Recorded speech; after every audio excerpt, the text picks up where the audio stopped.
ओम शांति। 13/1/26। मीठे बच्चे, बाप की श्रीमत का रिगार्ड रखना, माना मुरली कभी भी मिस नहीं करना, हर आज्ञा का पालन करना है।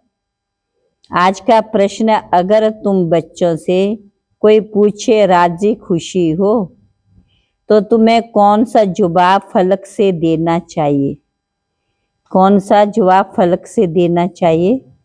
बाबा ने कहा, बोलो प्रवाह थे पार ब्रह्म में रहने वाले की, वह मिल गया, बाकी क्या चाहिए? पाना था सो पा लिया। तुम ईश्वरीय बच्चों को किसी बात की परवाह ही नहीं। तुम्हें बाप ने अपना बनाया, तुम्हारे पर ताज रखा, फिर परवाह किस बात की? ओम शांति।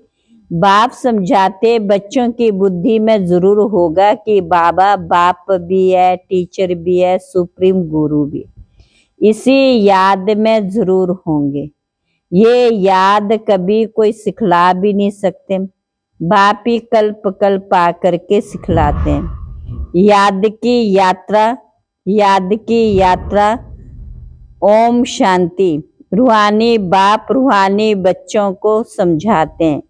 ये तो बच्चे समझते हैं बरोबर हम आत्मा हैं, हमको परमात्मा पढ़ा रहे और क्या कहते हैं, मुझे याद करो तो तुम स्वर्ग के मालिक बनो। इसमें बाप भी आ गए, पढ़ाई और पढ़ाने वाला भी आ गया, पढ़ाई भी और पढ़ाने वाला भी आ गया।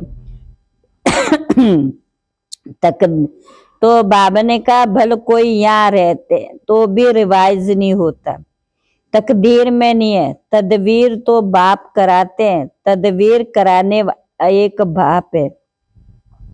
इसमें कोई की पास खातरी भी नहीं हो।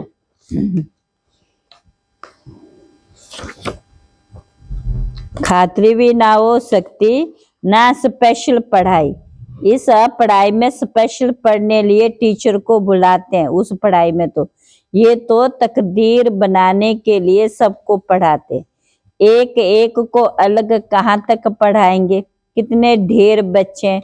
उस पढ़ाई में तो कोई बड़े आदमी के बच्चे होते हैं तो उनको स्पेशल पढ़ाते। टीचर जानते कि ये डल है तो इसलिए उनको स्कॉलरशिप लाइक बनाते हैं।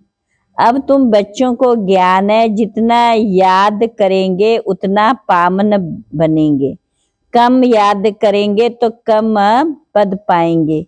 ये तुम बच्चों के पुरुषार्थ पर है। बेहद के बाप को याद करने से हमको ये लक्ष्मी नारायण बनना है। बेहद के बाप को याद करने से हम ये बन सकेंगे। तो बाबा ने कहा, तुम समझ सकते हो सत्य में सुख ही सुख है। प्रैक्टिकल में सब सुख तब पाएंगे जब वहां जाएंगे। वह तो तुम ही जानो स्वर्ग में क्या होगा। एक शरीर छोड़ फिर कहाँ जाएंगे। अभी तुम्हें प्रैक्टिकल बाप पढ़ा रहे हैं। तुम जानते हम सच सच स्वर्ग में जाएंगे, झूठ में नहीं, सच सच में जाएंगे। वह तो कह देते हम स्वर्ग में जाते, पता भी नहीं है स्वर्ग किसको कहा जाता है। जन्म जन्मांतर का ये अज्ञान की बातें सुनते आए। अभी बाप तुमको सत्य बातें सुनाते हैं। अच्छा, मीठे मीठे सिकला बच्चों प्रति माता पिता बाप दादा का याद प्यार, गुड मॉर्निंग। रूहानी बाप के रूहानी बच्चों को नमस्ते। हम रूहानी बच्चों की रूहानी बाप दादा को नमस्ते नमस्ते नमस्ते। धारणा के लिए मुख्य सार। पहली पॉइंट है, सदा राजी खुशी रहने के लिए बाप की याद में रहना है। पढ़ाई से अपने ऊपर राजाई का ताज रखना है।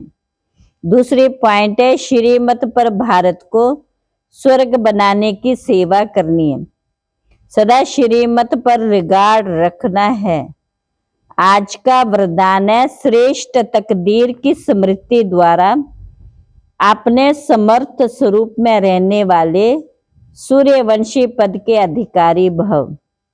जो अपनी श्रेष्ठ तकदीर को सदा स्मृति में रखते हैं वह समर्थ स्वरूप में रहते हैं। उन्हें सदा अपना अनादि असली स्वरूप स्मृति में रहता है। कभी नकली फेस धारण नहीं करते। कई बार माया नकली गुण और कर्तव्य का स्वरूप बना देती। किसको क्रोधी, किसको लोभी, किसको दुखी, किसको अशांत बना देती।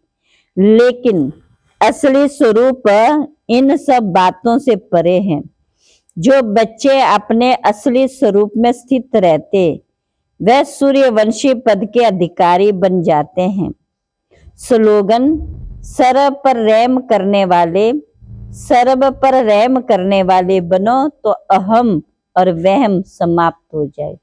अहम वहम समाप्त हो जाएगा। अव्यक्त इशारे, जब आपकी रचना कमल पुष्प जल में रहते जल के बंधन से मुक्त है, तो जब रचना में ये विशेषता है तो क्या मास्टर रचना में नहीं हो सकती। जब कभी बंधन में फंस जाओ तो अपने आप से कमल पुष्प का दृष्टांत रखो कि जब कमल पुष्प न्यारा प्यारा बन सकता है तो क्या मास्टर सर्वशक्तिमान नहीं बन सकते। तो सदा बन जाएंगे, तो सदा बन जाएंगे। अच्छा, ओम शांति।